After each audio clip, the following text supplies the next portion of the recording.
अस्सलामुअलैकुम, डॉक्टर मुदस्सिर है। तो आज हम बात करेंगे पेट के दर्द के बारे में। पेट का दर्द इसके ना बहुत सारी रीज़न्स होती हैं, ठीक है। अब इसको हम रीज़न्स को ना दो कैटेगरीज में डिवाइड कर लेते हैं। तो दो कैटेगरीज, एक ये है कि जो मामूली रीज़न्स हैं, ठीक है, जो कि कॉमन रीज़न्स हैं, ठीक है, जिनको ट्रीट किया जा सकता है। मतलब घर में हम अगर रेमेडीज़ भी करें तो उसको ट्रीट कर सकते हैं, लेकिन मेडिसिन लेना इंपॉर्टेंट है, ठीक है। और दूसरी चीज़ हमारे पास क्या है, दूसरे हैं क्रिटिकल, ठीक है। उनके लिए तो आपको इमरजेंसी में जाना और उसका चेकअप करवाना लाजमी है, ठीक है। अब उसमें हमारे पास कॉजेज़ कौन कौन से आ जाती हैं। सबसे पहले हम बात कर लेते हैं जो मामूली आ जाते हैं, उसमें हमारे पास आ जाते हैं। सबसे पहली रीज़न आ जाती है कॉन्स्टिपेशन यानी कब्ज़, ठीक है। तो उसकी वजह से पेट में दर्द हो सकता है। और दूसरी हमारे पास रीज़न हो सकती है इरिटेबल बाउल सिंड्रोम, जिसको हम आईबीएस कहते हैं। और ये पेट में दर्द या पेट ख़राब जो रहता है, ये हमारे पास अक्सर रिलेटेड होता है हमारे किसी स्ट्रेस से, ठीक है। कोई स्ट्रेस होता है, कोई बात ज़्यादा सोचने से, उससे हमारे पास इरिटेबल बाउल सिंड्रोम हो सकता है। और तीसरा हो सकता है हमारे पास कि अगर कोई फूड एलर्जी है, ठीक है। अगर कोई फूड एलर्जी है तो उससे भी हमारे पास पेट में दर्द हो सकता है। तीसरा आ सकता है, चौथा आ सकता है हमारे पास फूड पॉइजनिंग की वजह से हमारे पास पेट में दर्द हो सकता है। ये हमारे पास कुछ रीजंस हैं जिनकी वजह से हमारे पास पेट में दर्द हो सकता है। और जो क्रिटिकल रीजंस है ना, ठीक है, उनके अंदर हमारे पास क्या आ जाता है, उनके अंदर हमारे पास आंतों की बंदिश आ जाती है, ठीक है। तो उसमें क्या होता है, हमारे पास पखाना जो है वो पास नहीं कर सकता और साथ पेट में दर्द होता है। दूसरा हमारे पास पेट के कैंसर की वजह से भी हमारे पास हो सकता है।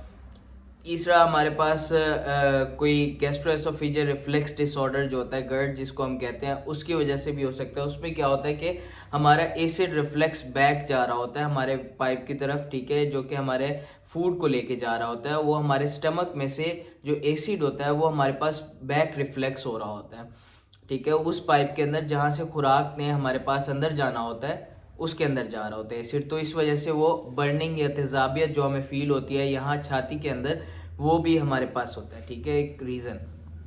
अब हमारे पास मैं आपको ये बताना चाहता हूँ कि इन सारों के लिए मेडिसिन लेना चाहिए, ठीक है। इन सारों के लिए मेडिसिन लेना चाहिए। और जो क्रिटिकल कंडीशंस हैं उनमें आपको इमरजेंसी में भी जाना चाहिए। अब जैसे कि अगर कोई पेट में दर्द हो रहा है, ठीक है, जो हार्ट का पेन हो सकता है वो भी आपके पेट में हो सकता है।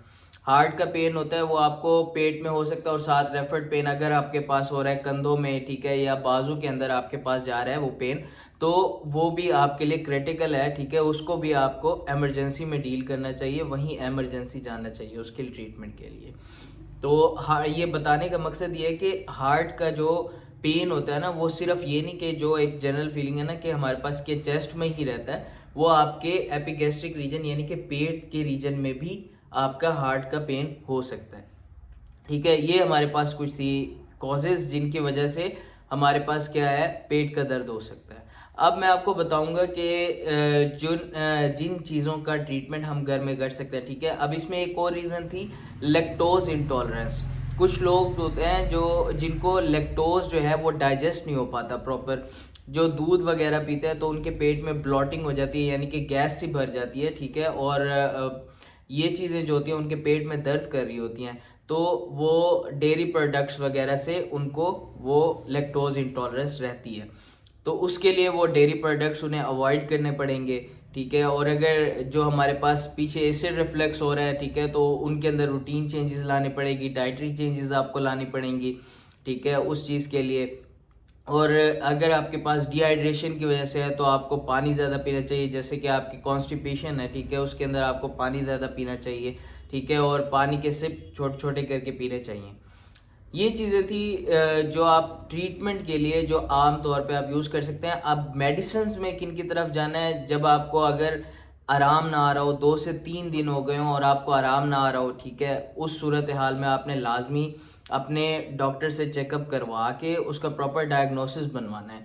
और जैसे अगर स्टूल नहीं पास कर रहा है, यानी कि उसको पखाना नहीं आ पा रहा, ठीक है, और वो काफ़ी दिन से नहीं आ पा रहा, ठीक है, अगर कॉन्स्टिपेशन लगातार है तो हो सकता है कि आपकी आंतों में कोई ब्लॉकेज हुई हुई हो, जो कि जिसको सर्जरी की इमीडिएट ज़रूरत हो, तो आपको वो एमरजेंसी में लाजमी डील करवाना चाहिए, ठीक है। और आपके पास अगर उल्टी या मतली होती है, ठीक है, और साथ आपका पखाना नहीं पास हो रहा, ठीक है, तो वो भी आपकी एक कंडीशन है जिसमें आपको फ़ौरन एमरजेंसी में जाना चाहिए।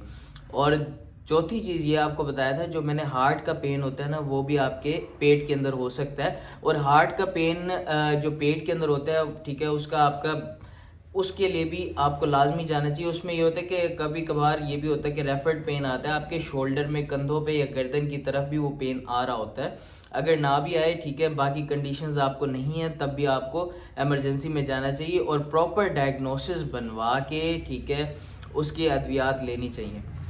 अब जो तेज़ाबियत हो रही होती है उनके लिए कुछ मेडिसिन आती हैं जिनको हम एंटासिड्स कहते हैं, जो तेज़ाबियत को ख़त्म करती हैं, ठीक है। वो दवाइयाँ आप ले सकते हैं तेज़ाबियत की सूरत में।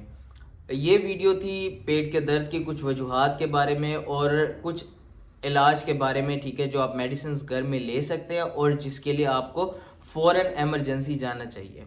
तो ये कंडीशंस आपको गाइड करना इस वीडियो का मकसद था, ठीक है। और अगर ये आपको वीडियो पसंद आई हो तो इस चैनल को सब्सक्राइब करें, इस वीडियो को लाइक करें और अपनी सेहत का ख्याल रखिएगा।